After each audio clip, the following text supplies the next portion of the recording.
by transcription. It's National Wheaties Week.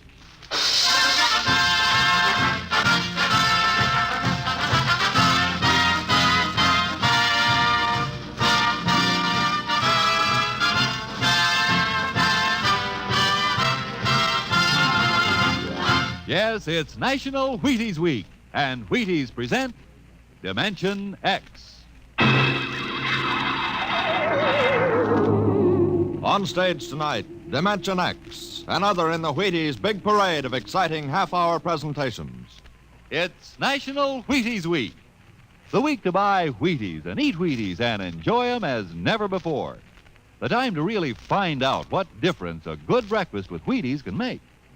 You know, you're getting protein when you dip into a bowl full of Wheaties. You're getting whole wheat minerals and vitamins. You're getting whole wheat energy. Yup, there's a whole kernel of wheat in every Wheaties flake. That's how a better breakfast, beginning with Wheaties, can help you step lively all morning long. And that's why all over this big country, folks are celebrating National Wheaties Week and stepping lively. So how about it? Get out the big cereal bowl and help celebrate Breakfast of Champions. Pour out those golden flakes, put on the milk, put on the fruit, and let's have National Wheaties Week. You ready? Let's go.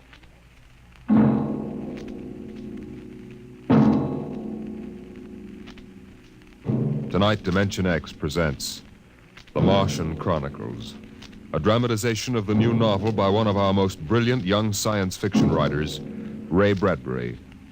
The Martian Chronicles.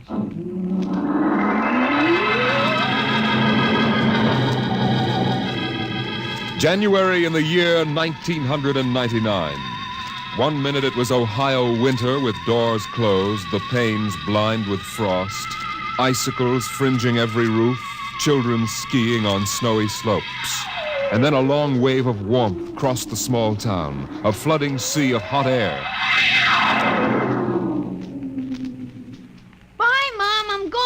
William McClellan, you come back here. You know you can't go out in winter without a coat. You want to catch your death of cold? But it isn't cold. It's warm outside. It's rocket summer. Rocket summer? You know, like Indian summer.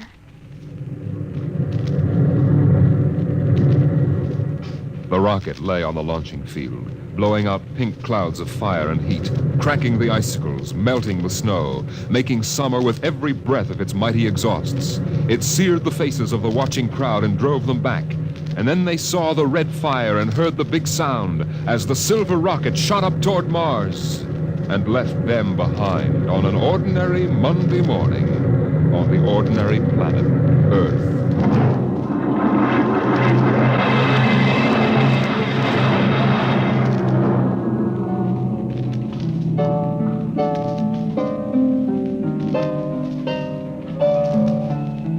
They lived in a house of crystal pillars on the planet Mars by the edge of an empty sea. And every morning you could see Eela eating the golden fruits that grew from the crystal walls, or her husband sitting alone in his room reading from a singing metal book over which he brushed his hand as one might play a harp. Eela and her husband were not old. Once they had liked painting pictures with chemical fire, swimming in the canals when the wine trees filled them with green liquors, and talking into the dawn together. But no more. Marriage sometimes makes people old and familiar while still young, and Eela was not happy now. This morning she sat dreaming between the crystal pillars and wished that somehow a miracle might happen. And then suddenly... Eela, did you call? No. I thought I heard you cry out. Did I? I was almost asleep and had a dream. In the daytime? You don't often do that. Strange. How very strange. I dreamed about a man. A tall man. 6 feet tall. Oh, how absurd. He'd be a giant, a misshapen giant. I know. And yet somehow he looked quite handsome. He was dressed in a strange uniform. And he came down out of the sky in a long silver craft. Out of the sky? What nonsense. He spoke pleasantly to me in another language. But somehow I understood him with my mind. Telepathy, I suppose. Oh, really, Eela? And he said, I've come from the third planet in my ship. My name is Nathaniel York. A stupid name. Who ever heard of a name like that? Perhaps they have names like that on Earth. That's ridiculous, Eela. Everyone knows the third planet is incapable of supporting life. There's too much oxygen in their atmosphere. I suppose. But haven't you ever wondered if... Well, wouldn't it be fascinating if there were people there and they traveled through space in some sort of ship? Really, Eela? You know I hate this emotional wailing. Now, let's get on with our work.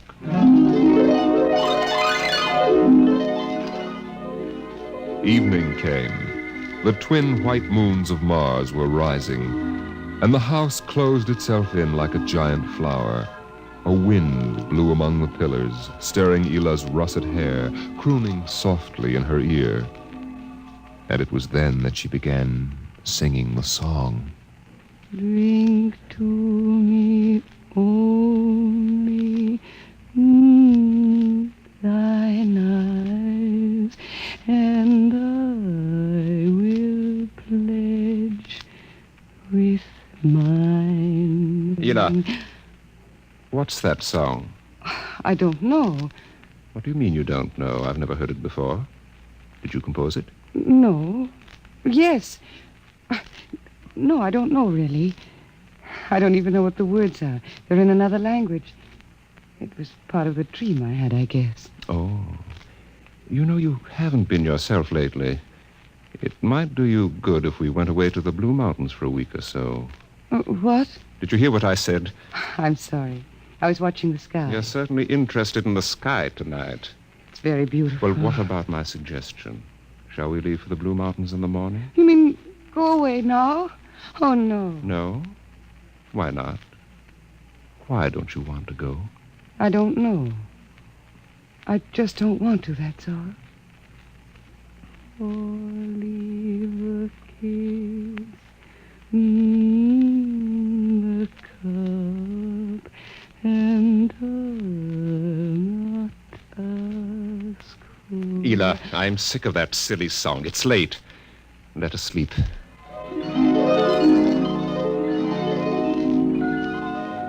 From the crystal walls poured a soft carpeting of mist to support Eela where she lay down to sleep. But through the night she tossed restlessly until just at dawn the dream recurred. Eela! Eela, wake up. What? Oh, what is it?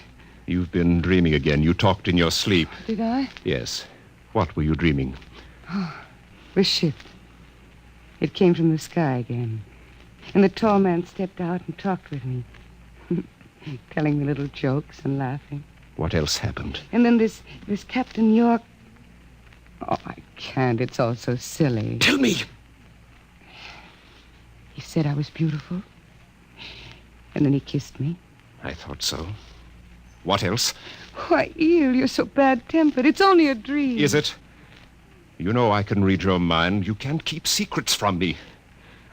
Well, all that happened was this Captain York told me... Well, he told me he'd take me away in his ship into the sky. Take me back to his planet with him. It's quite ridiculous, really. Ridiculous, is it? You should have heard yourself. Fawning on him, talking to him, singing with him all night.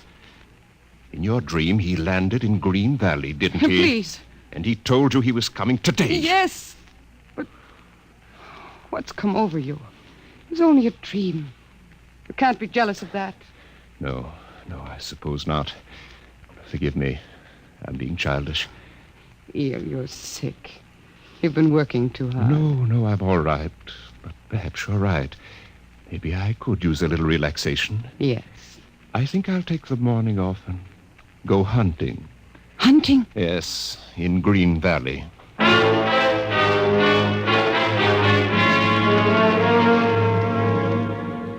Numbly, she watched him go to a closet and draw forth an evil-looking weapon. And then her husband was gone, walking toward Green Valley. And Eela waited, watching the sky for an unknown thing, trembling with a nameless fear. And then it happened. A whirring, rushing sound. The warmth as of a giant fire passing in the air. The gleam of metal in the sky. He's come. It's true. The dream is true. The rocket vanished over the hill. The sky was empty again. And trembling, Eela waited again, looking toward Green Valley and seeing nothing. Listening for sounds and hearing nothing. Until a shot sounded, very sharply, the sound of the evil weapon. Oh, no. No. Her body jerked with the sound, and she wanted to scream and never stop screaming. For now she knew the dream could never come true. There was nothing left but the song, the strange and fine and beautiful song. Drink to me only with thine eye, and I will pledge with mine, or leave a kiss within the cup.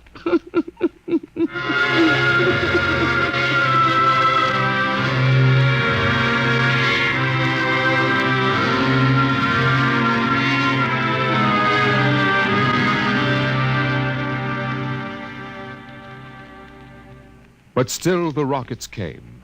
The next ship came down from the stars and the black velocities and the silent gulfs of space and landed by night near a Martian city. The men made their way to the outer rim of the dreaming city, and then Jeff Spender went in to reconnoiter while the others watched and waited for something to stir in the haunted city, some gray form to rise, some voice to break the unearthly stillness. Where were the people? Where were the Martians? Nothing stirred to disturb the silence until... Halt! Who goes there? Don't shoot! Hold it, Parker. It's Spender and his party. They're coming back. Captain Wilder! Over here! Well? Captain, we've searched the city. People were living here last week. People? Martians. Where are they now? Dead. Dead. What did they die of? You won't believe it, Captain. Chickenpox. Good Lord, no. Yes. No resistance to an Earth disease, I guess. So the other rocket did get through to Mars. It looks like it, Captain. God only knows what the Martians did to them. But at least we know what they did to the Martians. You mean they're all dead? Yes. This planet is through.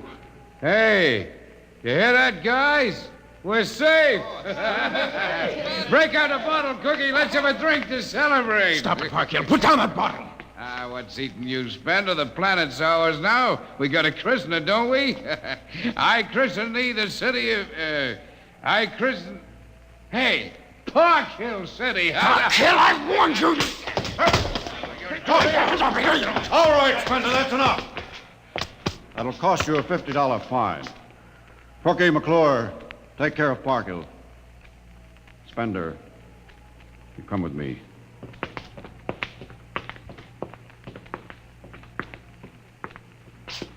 All right, Spender, why did you hit him? I don't know, Captain. I was ashamed, I guess. Ashamed of Sam Parkhill and the noise and the spectacle the whole crew is making. It's been a long trip. It's only natural they'd want to have their fling. Yes, but where's their sense of what's right? Their respect for what's happened here? Captain, a race builds itself for 1,000,000 years, refines itself, builds cities like this one, does everything it can to give itself respect and beauty, and then it dies. Of what? Not anything fine or majestic or fitting, but a dirty little thing like chickenpox. And Sam Parkhill wants to celebrate. I know, Spender, but you've got to remember you've a different way of seeing things. I'm seeing things all right. I'm seeing what we'll do to Mars. We'll rip it up, rip the skin off, ruin it the way we've ruined our own planet. Captain, look at the city. It may be the last time you'll ever see it this way. Beautiful in the moonlight, isn't it? Yes. There's a poem by Byron that describes it, and how the Martians would feel tonight. If there were any of them left to feel. So we'll go no more a-roving so late into the night. Though the heart be still as loving and the moon be still as bright. For the sword outwears its sheath, and the soul wears out the breast. And the heart must pause to breathe, and love itself must rest. Though the night was made for loving and the day returns too soon, yet we'll go no more a-roving by the light of the moon. Without a word, the Earthmen stood and looked at the city. The bottle lay shattered at Sam Parkhill's feet, and the sour stench of liquor filled the cool air. The men of Earth had come to Mars.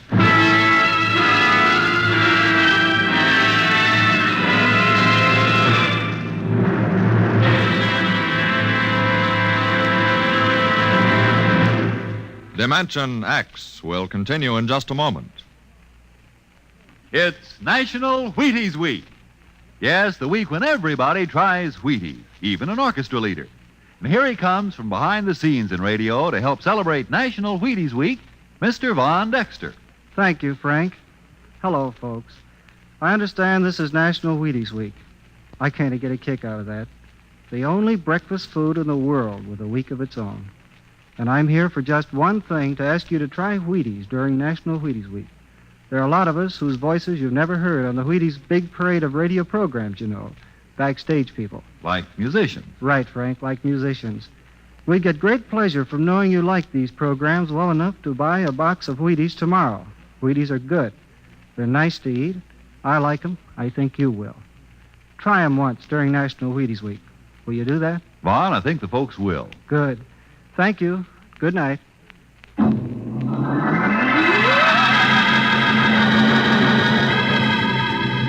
The men of Earth came to Mars. They came because they were afraid or unafraid, because they were happy or unhappy, because they felt like pilgrims or did not feel like pilgrims. The government posters screamed, "There's work for you in the sky. See Mars!" And the men shuffled forward, all kinds of men, all coming for different reasons. The rockets came like drums beating in the night. They came like locusts, swarming and settling in blooms of rosy smoke. Mars was a distant shore, and the settlers spread upon it in waves. First the pioneers and builders, then the people of civilization. Some came because they were afraid of a coming war on Earth. Some came because they were afraid of nothing. Some came to escape from the smell of the subways and the cabbage tenements. And some came from houses like the one in Ohio. It was a good house, the house in Ohio, and for 6 years the family had lived there contentedly, enjoying music and poetry and the rich, warm things of life. For the house had been built to be lived in the year 2020. It contained all the latest automatic devices, from talking book recorders to singing clocks. 7 o'clock, time to rise, open your eyes. Tick-tock, 7 o'clock, time to rise, open your eyes. As the family rose and dressed, the beds whirred electronically and made themselves. In the kitchen, the stove sighed, and ejected from its warm interior 8 eggs, sunny side up, 12 bacon slices, 2 coffees, and 2 glasses of milk. 7-9, breakfast time. Come and dine. 7-9. Beside the breakfast table, the facsimile machine clacked and deposited the morning paper on the table. The headlines today spoke ominously of the danger of a coming war, and the man frowned as he read the news. Today is August 4th, 2026. Insurance, gas, and at-and-eat bills are due. And today, remember, the family has planned a picnic. Gee, Dad, are we really going? Sure, Timmy, why not? It's raining out. It's not raining where we're going, son. Now run upstairs, pack your fishing tackle. We're going on our picnic, all right. Okay, Dad. Bill, are you sure we ought to go? Yes. Have you seen the headlines this morning? Looks bad, doesn't it? Mm-hmm. The rocket's ready. All we have to do is pack and take off. I know, but... Well, flying to Mars, it seems so crazy. Well, all right, then we'll go. Should we tell the children why we're going? No, not yet. Let them enjoy the picnic.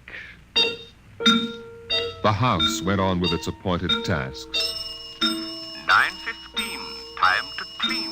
9:15, time to clean. Out of the molding darted hundreds of tiny mechanical mice, all rubber and metal. They sucked up the dust and dirt in the house and popped back into their burrows. In the walls, relays clicked, memory tapes glided under electric eyes, recorded voices moved under steel needles. 12 o'clock, 2 o'clock, 4 o'clock, 6 o'clock, tick-tock, 8 o'clock. Evening came. In the living room, the hearth fire bloomed out of nothing, and the phonograph spoke from beside the fireplace. Mrs. McClellan, what poem would you like to hear this evening? Mr. McClellan? Since you express no preference, I shall select at random from among your favorites. Sarah Teasdale, There Will Come Soft Rains. There will come soft rains and the smell of the ground, and swallows circling with their shimmering sound, and frogs in the pools singing at night, and wild plum trees in tremulous white. Robins will wear their feathery fire, whistling their whims on a low fence wire, and not one will know of war, not one will care at last when it is done. Not one would mind, neither bird nor tree, if mankind perished utterly. And spring herself, when she woke at dawn, would scarcely know that we were gone. The phonograph finished the poem, but there was no one there to hear, for the family had gone to Mars.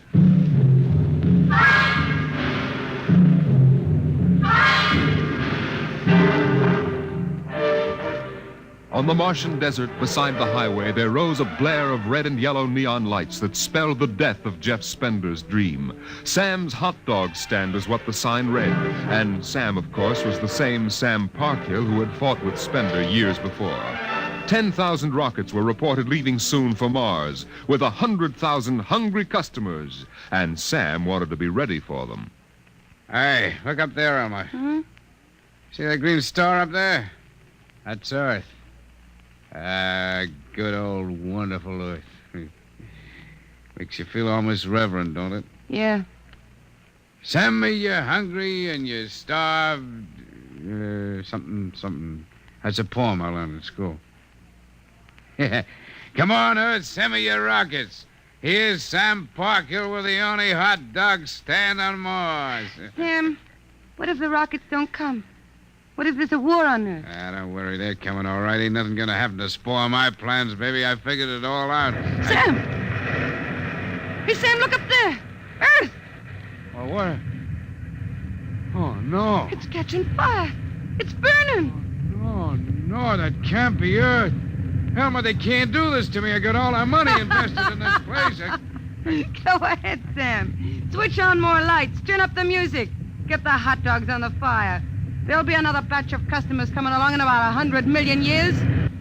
Oh, no, it couldn't be. What a swell spot for a hot dog stand. Let you in on a little secret, Sam. This looks like it's going to be an off-season.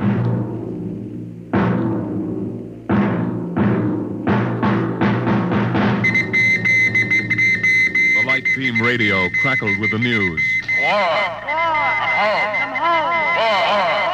By morning, the shelves of the luggage store were empty, and the rockets were blasting off, headed back to Earth.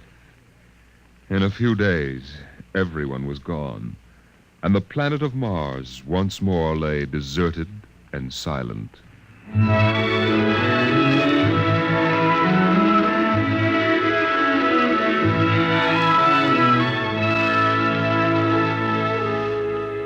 And then, after all the rest had gone, one last rocket landed on Mars.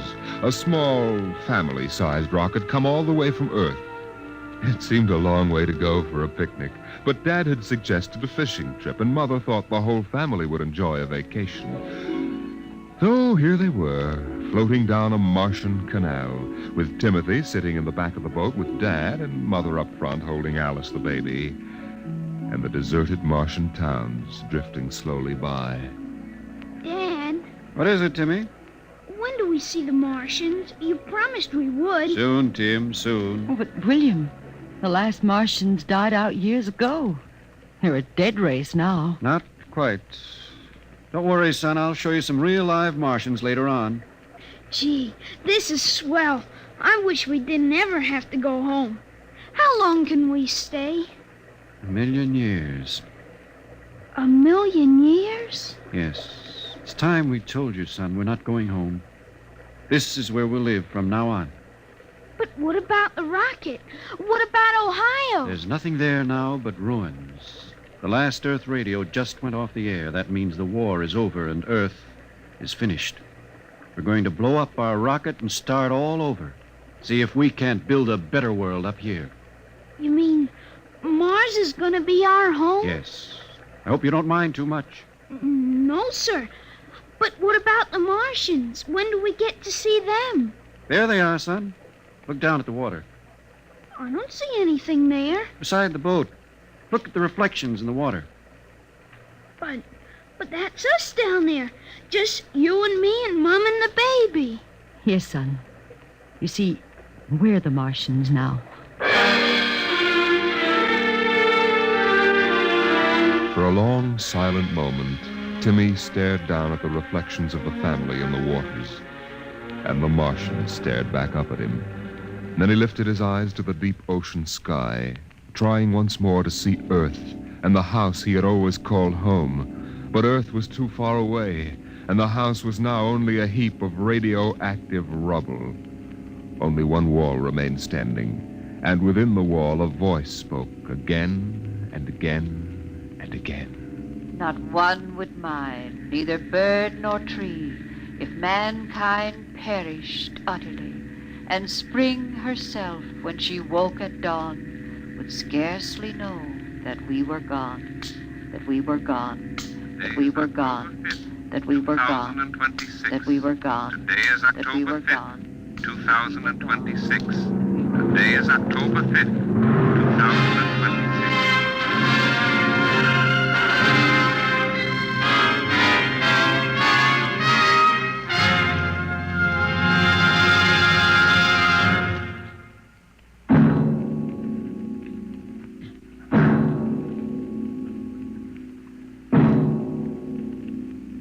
You have just heard The Martian Chronicles, a dramatization of highlights from the new novel by Ray Bradbury. Your narrator was Norman Rose, and featured in the cast were Inga Adams, Roger DeKoven, and Donald Buca. Music by Albert Berman, engineer Bill Chambers. Dimension X is produced by Van Woodward and directed by Jack Cuney. In a moment, we'll tell you about next week's show. And now, here is your Wheaties man, Frank Martin. Go out and get the Wheaties. It's National Wheaties Week. Yep, this is the week everybody's trying Wheaties. See yourself how Wheaties at 7 can help at 11. A better breakfast beginning with Wheaties can help make a wonderful difference, because there's a whole kernel of wheat in every Wheaties flake. So eat happy, work happy. Wheaties, breakfast of champions. Get yours. Get yours. It's National Wheaties Week. Next week, the strange and chilling story of the parade. The parade that suddenly turned into a funeral procession for the world of tomorrow. The world of... Dimension X.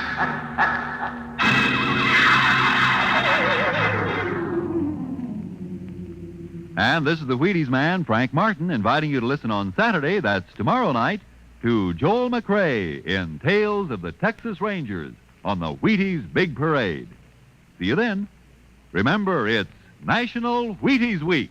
Swing ya, partners, right and left. It's National Wheaties Week. Come on, everybody, to the Wheaties party. Eat a lot of Wheaties like the champions do. Dance together, cheek to cheek. This is National Wheaties Week. Eat a lot of Wheaties like the champions do. Wheaties, a breakfast of champion. The preceding was transcribed.